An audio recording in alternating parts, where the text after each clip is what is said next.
who knows where these shortcuts came in. Maybe the original script was really long and they're like, it, Bond just so happens to be at the spa or whatever. But they could have injected a little more intrigue. You could have easily just started off with this weird mystery of double Dervals, right? Somebody saw this guy dead and then they saw him alive, and then this gets reported to the authorities, and then the briefing that Bond receives is like, I need you to look into this pilot. Well, what's so important about one pilot? Well, this pilot is alive and dead. What do you mean? Brief Bond about this mission regarding this dead body of a guy who should be alive. You can set up that intrigue without Bond being in the middle of it and then have him investigate. Because again, what are we dealing with? We're dealing with a NATO pilot. All these guys have top clearance and all that. So he's a VIP within the military. And then they find the sister connection, and then maybe he goes to investigate, right? In the same way, and I'll say this, Dr. No is first and foremost a murder mystery. We talked about that episode 1. The whole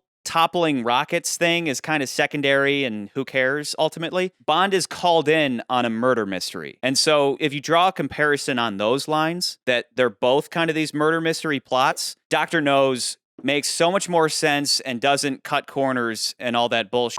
Bond shows up in Jamaica and has to put clues together and seek out leads and everything. Whereas with this, they just went lazy with it. I think what ultimately would have made more sense, have somebody other than Bond, have it be the masseuse, and she finds this dead body, and it's like, hey, Bond, go investigate this dead body found at this spa. Bond says, why? What's so important about this one dead body? M says, well, it belongs to one of the pilots who was on the Vulcan training mission. Oh, that's really interesting. How could the pilot be on the mission and be dead at the same time? Great opener. Then Largo kills Domino as a loose end. And then because they happen to find the dead body of Derval, they then put together, wait a second, these two siblings happen to die at the same time. It's kind of like Saving Private Ryan, where it just like triggers this like, wait, how did these two siblings die at the same time? And this guy happens to be the pilot of the ship that had the atomic weapons. And then that sends Bond to Nassau to solve who killed her and why.